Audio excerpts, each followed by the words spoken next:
आप सभी को नमस्ते। चलिए तो शुरू करते हैं आज की क्लास। हमारा जो प्लांट टिश्यू है वो हमारा कंप्लीट हो चुका था, उसे एक बार हम रिवाइज़ कर लेते हैं। जो हमें कवर करने हैं वो कौन कौन से टॉपिक हैं। टिश्यू हमारा हो चुका है, प्लांट टिश्यू हो चुका है, परमानेंट टिश्यू हो चुका है, ठीक है।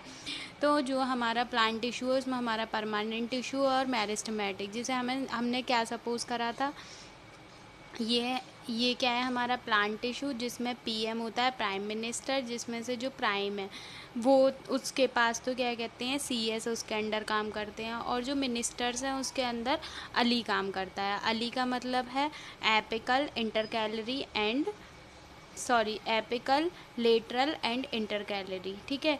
ये तो अली का हो गया। और जो हमारा परमानेंट टिश्यू था मतलब पी से, उसमें हमारा सी एस काम कर रहा था। सी एस जिसमें जो हमारा एस है वो सिंपल था, तो सिंपल लोग होते हैं पी सी एस में काम करने वाले, बहुत सिंपल लिविंग रहते हैं, सिंपल लिविंग थी है उनकी। और जो सी है मतलब वो कॉम्प्लेक्स है।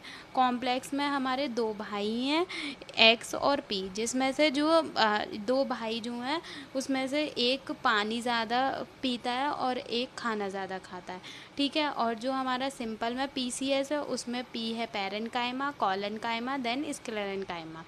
और उसके बाद जो हमारा जाइलम और फ्लोएम है, जो दो भाई हैं, जिसमें से जाइलम जो है वो पूरा प्लांट में पूरी वाटर ट्रांसपोर्ट करता है, और जो फ्लोएम है वो पूरा खाना ट्रांसपोर्ट करता है प्लांट को, ठीक है। और इसमें भी जो हमारे ये जो दो भाई हैं उन इनके दोनों के चार चार बेटे हैं, जिसमें से कि जो जाइलम है उसका है tracheids, vessels, xylem parenchyma and xylem fibres.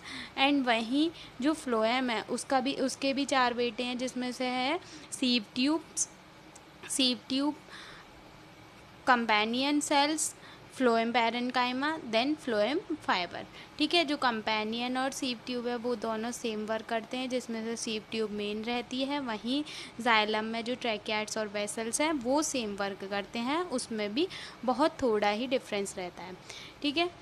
Okay, ये फिर आपका यहाँ पे कंप्लीट होता है। और उसके बाद अब हम देखेंगे प्रोटेक्टिव टिश्यू। चलिए, तो प्रोटेक्टिव टिश्यू अब हमारा आता है, और इससे पहले हमने जाइलम और फ्लोएम जो हुए हैं उनके डिफरेंसेस करे थे, ठीक है। तो प्रोटेक्टिव टिश्यू, उसमें जो प्रोटेक्ट है उसी से ही आपको समझ में आ रहा होगा, इसका मतलब ये है कि ये किसी चीज़ को प्रोटेक्ट कर रहा है, ठीक है, प्रोटेक्ट कर रहा है। तो इसीलिए इन दोनों का वर्क क्या है, प्रोटेक्टिव टिश्यू जो है ये इसके टू टाइप्स हैं, एपिडर्मिस एंड कॉर्क टिश्यू। तो पहले हमारा एपिडर्मिस रहेगा। एपिडर्मिस का मतलब ही है एपी मतलब बाहर की चीज़ का यहाँ पे बात चल रही है, तो ठीक है। एपिडर्मिस में क्या है, मतलब वो ना प्लांट को पूरी तरीके से क्या करता है, प्रोटेक्ट करता है। जैसे मान लीजिए एक कोई लीफ है ना, ये हमारी लीफ है, ठीक है, ये लीफ है हमारी। तो लीफ में जो हमारे गोल गोल रहते हैं वो रहते हैं हमारे स्टोमेटा, वो हमारे स्टोमेटा रहते हैं, और ये गैसेस एक्सचेंज का वर्क करते हैं, ठीक है। तो अब हम इसे पढ़ लेते हैं। The epidermis protects plants from injury, pathogens and water loss. तो पैथोजेंस मतलब ये जो वो आ रही है आपकी पेड़ पौधे वगैरह, उसमें जो आपकी लीव्स हैं, तो इसमें एपिडर्मिस प्रोटेक्ट क्या कर रही है, प्लांट को इंजरी से बचाती है। कौन, एपिडर्मिस। अब यहाँ पे ये मान लीजिए आपकी ये जो लीफ है, इस लीफ में ये स्टोमेटा हो गए, आपके स्टोमेटा जो गैसेस एक्सचेंज कवर कर रहे हैं, और इसके ऊपर की लेयर, ये जो ऊपर की लेयर है ना, ये इसकी एपिडर्मिस है, ये पूरी तरह इसे प्रोटेक्ट कर रही है, किसको, लीफ को, ठीक है। वाटर लॉस वगैरह जो भी होता है उस सबसे बचाता है कौन, प्लांट को या लीफ को, एपिडर्मिस। फिर यह एपिडर्मिस, ठीक है, चलो आगे बढ़ते, फिर उसके बाद मैं आपको बताऊंगी। In desert plant xerophytes the thick cuticle of the epidermis, reduces water loss by lowering the rate of transpiration, मतलब वही जो डेजर्ट प्लांट होते हैं उन्हें हम ज़ीरोफाइट्स भी कहते हैं, ठीक है। जो डेजर्ट प्लांट होते हैं उनकी जो क्यूटिकल होती है, उनकी जो लेयर होती है ना बाहर वाली, वो बहुत थिक होती है, बहुत थिक होती है, और वो एपिडर्मिस का वर्क करती है। क्या करती है वो? एपिडर्मिस का वर्क करती है, जिससे वाटर लॉस ना हो।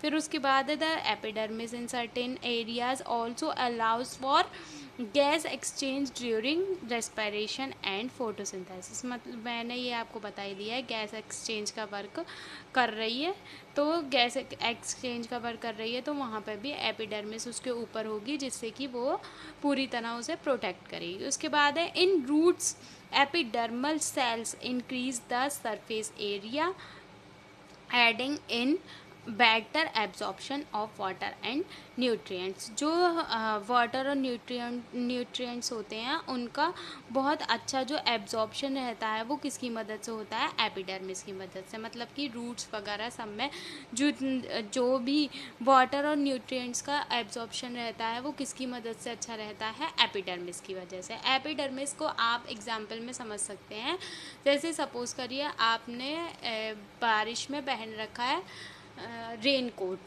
कोट पहन रखा है, जिसमें से जब बहुत ही ज़्यादा वाली बारिश आ जाती है तो हम भीग भी जाते हैं हल्के हल्के, और वहीं एपिडर्मिस इतना वर्क है कि हमने रेन कोट पहन रखा है रेन में, और वहीं जो हमारा कॉर्क टिश्यू है वो बहुत ज़्यादा इफ़ेक्टिव है, बहुत ज़्यादा, मतलब कि उसकी जो सेल वॉल होती है ना वो बहुत ज़्यादा अच्छे उसकी प्रोटेक्ट करती है, जिससे कि बिल्कुल भी, जैसे आपने जो रेनकोट पहना हुआ है उसकी जगह ये समझ लो आप एक किसी कोर्ट में निकल रहे हैं, है ना, जिसमें से कि बिल्कुल इतनी सी भी आपको बारिश भिगा नहीं सकती।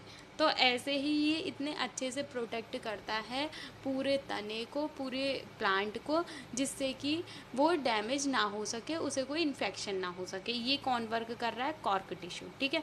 चलिए इसे देखते हैं। The outer protective coat of a tree is called cork. जो उसकी आउटर लेयर होती है ना वो बहुत थिक होती है, वो बहुत थिक होती है, जिसकी वजह से वो पूरी प्लांट को सेव कर रही होती है, प्रोटेक्ट कर रही होती है, जिसे हम कहेंगे कॉर्क, ठीक है। और इसकी सेल वॉल, ये है इसकी सेल वॉल बाहर की। ये सेल वॉल जो है वो किसकी बनी होती है? सोबरिन की, ठीक है। फिर उसके बाद है it's one of the component of tree bark, ये हमने पढ़ लिया है, made up of multiple thick layers as a result of this process. ये जो आपको प्रोसेस दिख रही है इसके अकॉर्डिंग ही लेयर्स, काफ़ी लेयर्स से बनी हुई होती है, काफ़ी लेयर से बनी हुई होती है, इसीलिए वो बहुत थिक होती है। मल्टीपल थिक लेयर्स, बहुत सारी लेयर्स होती हैं उसके अंदर, तब उससे मिलकर एक मोटी लेयर बनती है, और उसी को हम कहते हैं cork tissue. It protects the tree from bacterial और फंगल इन्फेक्शन। तो ये क्या मदद करता है? ये प्लांट को, जो हमारा तना होता है, उसे इन्फेक्शन, मतलब कि फंगल और बैक्टीरियल इन्फेक्शन से बचाता है। कौन? Cork tissue. तो कॉर्क टिश्यू यहाँ पे हाई प्रोटेक्शन कर रहा है और एपिडर्मिस लो कर रहा है, ठीक है। तो एपिडर्मिस को हम सपोज कर सकते हैं कि वो हमारा क्या है? वो हमारा एक रेन कोट है, और वहीं हम किसी छत के नीचे खड़े हुए हैं, ठीक है। हम किसी छत के नीचे खड़े हुए हैं तो वहाँ पे हमारे को ज़रा भी नहीं बारिश लगेगी और ना हम गीले होंगे जब तक हम वहाँ से बाहर नहीं निकलेंगे। तो इसीलिए ये वाला हमारा कॉर्क टिश्यू जो है वो हाई पावर प्रोटेक्शन, और एपिडर्मिस कॉर्क टिश्यू से थोड़ा लो प्रोटेक्शन, ठीक है। इतना आप लोगों को समझ आ गया होगा, और फिर उसके बाद हम अगला नेक्स्ट टॉपिक लेंगे, और जो आपको समझ ना आए उसे आप कमेंट बॉक्स में पूछ सकते हैं। Okay, thanks for watching.